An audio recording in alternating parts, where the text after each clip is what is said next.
Le 11 juillet 1925, le président de la Russie, et nous connaissons tous son nom de famille, a signé un décret sur les fondements de la politique linguistique de l'État, où la langue russe est qualifiée de patrimoine national et d'élément important de la culture, unissant les peuples de la Russie et les communautés russophones à l'étranger. C'est justement cela qui est le plus intéressant, en réalité.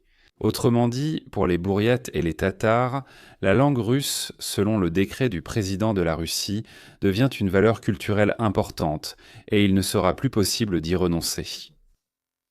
Je ne parle même pas des russophones vivant en Zambie et au Venezuela. En principe, il n'y a en fait rien de vraiment mauvais là-dedans. La France finance l'apprentissage de la langue et des projets culturels à l'étranger par le biais de l'Alliance française, et l'Allemagne fait la même chose. En utilisant l'Institut Goethe, la Chine promeut la culture et la langue chinoise à travers l'Institut Confucius. Mais c'est là que le problème se pose, en fait. Comme cela a récemment été largement publié dans la presse mondiale, les instituts Confucius ne s'occupent pas tant de la langue et de la culture que d'espionnage, de surveillance principalement des Chinois à l'étranger, et de la punition de ceux qui ne se conforment pas aux directives du Parti communiste chinois.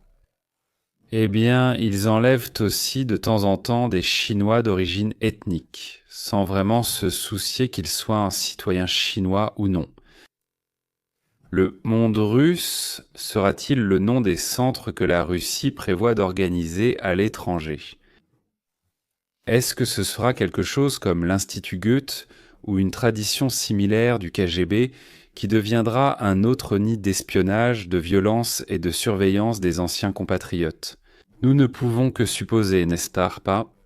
Mais malheureusement, l'expérience tant en Union des républiques socialistes soviétiques qu'en Russie n'est pas très encourageante. Le Code de la culture linguistique mentionne également la réduction de l'utilisation de mots étrangers dans la langue russe. Il n'est pas tout à fait clair comment ces directives seront mises en œuvre dans le monde de l'informatique, où l'anglais domine en général. On peut exclure les américanismes des documents officiels, mais d'un autre côté, c'est une langue très compréhensible pour transmettre des informations les uns aux autres. Si tout le pays utilise la terminologie des créateurs d'Internet, les créateurs de toutes les technologies de modernes, en fait, en Russie, rien n'a été créé, tout est seulement copié. C'est pourquoi il n'y a pas de mots issus de la langue russe pour expliquer les actions des nouvelles technologies.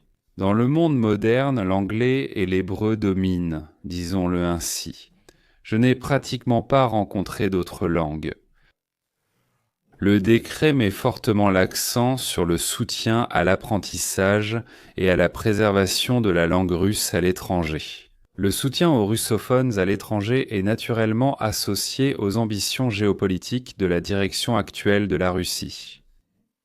C'est aussi un défi lancé à la coalition de type Nouvelle Entente qui s'est formée ces derniers mois ou qui s'est réactivée pour contrer la Russie. La politique de Biden était pour le moins floue. D'un côté, il facilitait loin faut la domination russe sur le territoire de l'ex-Union soviétique, et de l'autre, ils entraînaient la Russie dans des guerres sans fin. Ensuite, avec l'arrivée de Trump, pendant 6 mois, on avait l'impression que Trump allait jouer le rôle d'arbitre. Ce qui signifie qu'en tant que tel, il ne veut aider aucune des parties. Mais le 8 juillet, Trump a décidé que l'obstacle à la paix était la direction de la Russie, et il a relancé la coalition pour fournir des armes à l'Ukraine, ainsi que tout autre soutien. Le décret qui était en préparation, le décret russe, je veux dire, qui était bien sûr préparé depuis plus d'un jour, pas seulement depuis le 8 juillet, est néanmoins une réponse à cette nouvelle entente, affirmant que nous n'abandonnons pas nos objectifs et nos tâches. Même si nous sommes coincés depuis 3 ans et demi en Ukraine et que nous n'avançons pas beaucoup, néanmoins, cela signifie que nos objectifs restent les mêmes. Comment la Russie compte-t-elle aider la diaspora russophone? Organisation d'événements culturels, festivals, tournées, invitation des enfants d'anciens citoyens à étudier gratuitement dans les universités russes afin de les influencer et, bien sûr, de les recruter dans les services spéciaux russes. Financement d'écoles, de cours et de centres culturels à travers le monde, où l'on enseigne la langue russe et où l'on surveille les anciens compatriotes ainsi que leurs enfants. Bien entendu, ils recrutent aussi des partisans et des espions. Ensuite, la création d'un contingent de films, d'émissions, la corruption d'animateurs de radio et de podcasts, ainsi que la promotion de blogueurs utiles. Eh bien, tout cela se fait, évidemment, encore aujourd'hui, mais désormais des départements du monde russe seront présents dans toutes les villes où il y a beaucoup de monde. Eh bien, je ne sais pas ce que signifie beaucoup d'anciens compatriotes. Et bien sûr, le recrutement, la surveillance, le maintien de l'ordre seront menés de façon plus organisée qu'ils ne le sont actuellement. Comme les pays occidentaux ne peuvent pas s'opposer aux échanges culturels, aux festivals, à toutes sortes d'événements culturels, bientôt les foyers de l'espionnage russe agiront partout dans le monde, de Washington à Prague et Sofia. On peut dire que, par exemple, la France utilise également la francophonie et l'Alliance française pour entretenir des liens culturels avec la diaspora et promouvoir ses propres intérêts. Mais la France n'exerce aucune pression politique ni ne profère de menaces à l'encontre des groupes francophones à l'étranger. En revanche, la Chine, par exemple, à travers l'Institut Confucius, non seulement surveille, mais menace directement et intervient dans la vie des personnes d'origine chinoise, y compris comme je l'ai déjà mentionné, en les forçant à espionner et en les punissant en cas de non-coopération. La Russie, Longqi, tout comme la Chine, a montré qu'elle était prête à utiliser des mesures strictes, surtout dans les pays voisins. Mais elle peut maintenant commencer à appliquer cette même pratique aux pays lointains, c'est-à-dire aux États-Unis, à Israël, à l'Allemagne, et ainsi de suite. Par exemple, le programme de promotion de la langue verse 5000 roubles supplémentaires aux enseignants qui enseignent le russe en Abkhazie. Là-bas, c'est une grosse somme d'argent. Mais sous couvert de cette initiative, si bonne et positive, des fonds ont été alloués pour financer les conseillers à l'éducation. Voilà, et ce sont les conseillers en civil qui dirigent l'éducation de 100% des enfants abkhazes. C'est tout à fait remarquable. Oh, ils vont vraiment les éduquer là-bas.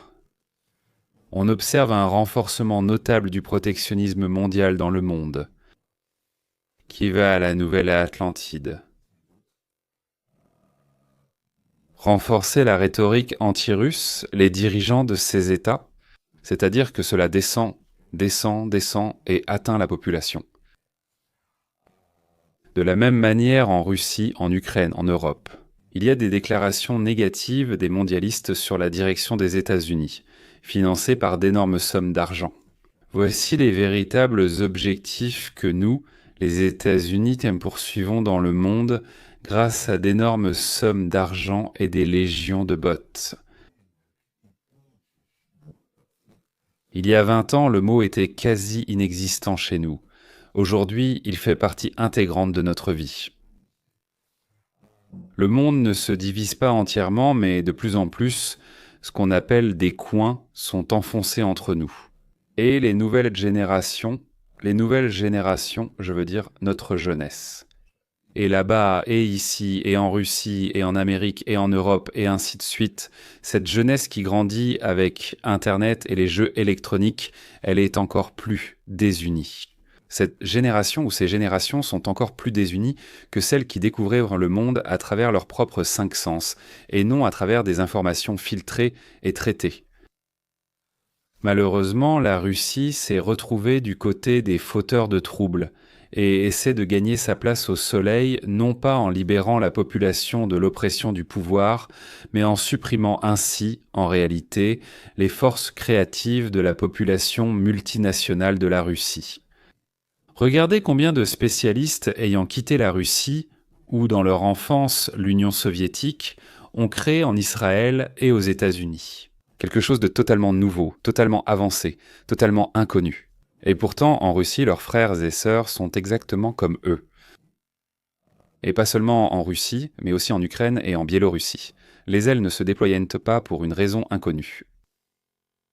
Ce décret renforcera encore les capacités de l'État à influencer l'individu.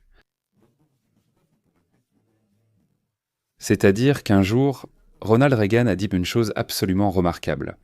Il a dit « Plus l'État est grand, moins nous le sommes, vous et moi ».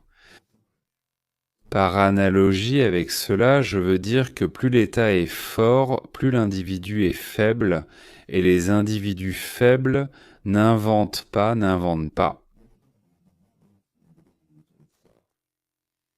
Ils peuvent copier, mais ils ne peuvent pas inventer.